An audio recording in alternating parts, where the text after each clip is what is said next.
सध्या राज्यातल्या अनेक ठिकाणी शेतकऱ्यांना अवकाळीचा फटका बसलाय। कुठे कशी परिस्थिती आहे पाहूयात टॉप 9 घडामोडींमधून।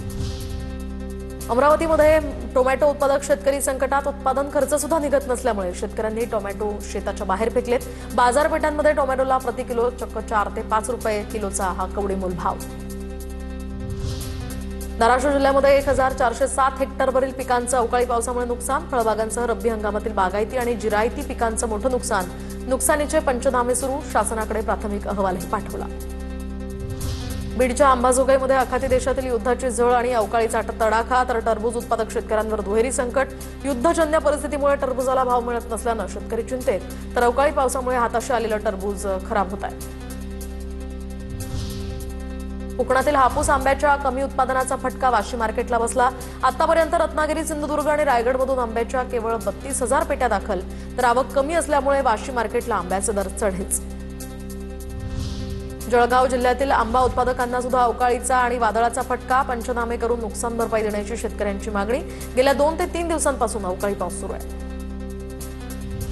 लातूर जिल्ह्यातल्या आंबा फळबागांना वादळी वाऱ्यासह पावसाचा फटका। तर आंबा उत्पादक शेतकरी यामुळे अडचणीत। अनेक भागांमध्ये गारा पडल्यानं आंब्याचं नुकसान। वाढत्या उष्णतेमुळे खानदेशातील वांग्याच्या उत्पन्नात सुद्धा घट। तर जळगावातील बाजारपेठेमध्ये मागणीही घसरल्यानं वांगी उत्पादक शेतकरी चिंतेत। कृषी विभागानं उपाययोजना करण्याचीही मागणी। हिंगोली जिल्ह्यामध्ये अवकाळी पाऊस आणि बदलत्या वातावरणाचा भाजीपाला उत्पादक शेतकऱ्यांना फटका। कोबी पिकावर विविध रोगांचा प्रादुर्भाव, त्यामुळे शेतात जनावरं सोडण्याची शेतकऱ्यांवर वेळ।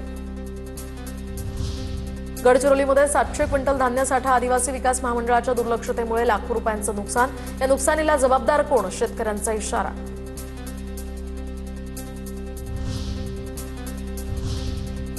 आता बघूया टॉप 9 महत्त्वाच्या बातम्या।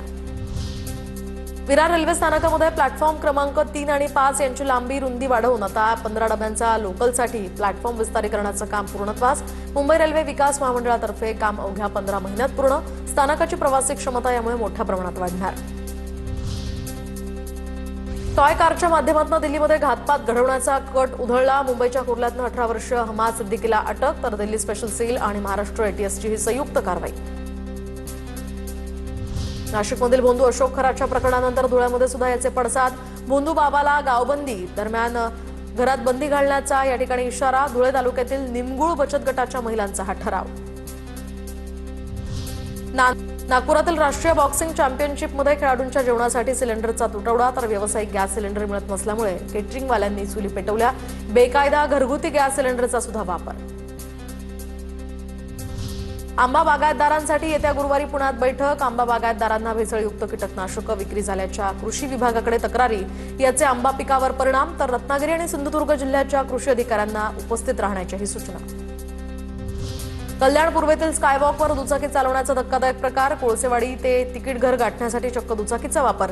व्हिडिओही व्हायरल। यामुळे प्रवाशांमध्ये भीतीचं वातावरण। पूर आणि भूकंपग्रस्त अफगाणिस्तानसाठी भारतानं पाठवली मदत। भारतातनं अफगाणिस्तानसाठी मदत साहित्यही रवाना।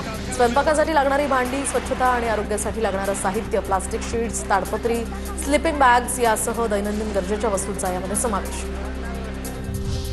नंदुरबार जिल्ह्यातील अंगणवाडी कर्मचाऱ्यांचे 3 महिन्यांचे मानधन थकले। अंगणवाडी मदतनीसांना मानधन मिळत नसल्यामुळे त्यांच्यावर चक्क उपासमारीची वेळ। अंगणवाडी सेविकांच्या केंद्र सरकारकडून निधी प्रलंबित असल्यामुळे त्यांचं मानधन रखडलंय।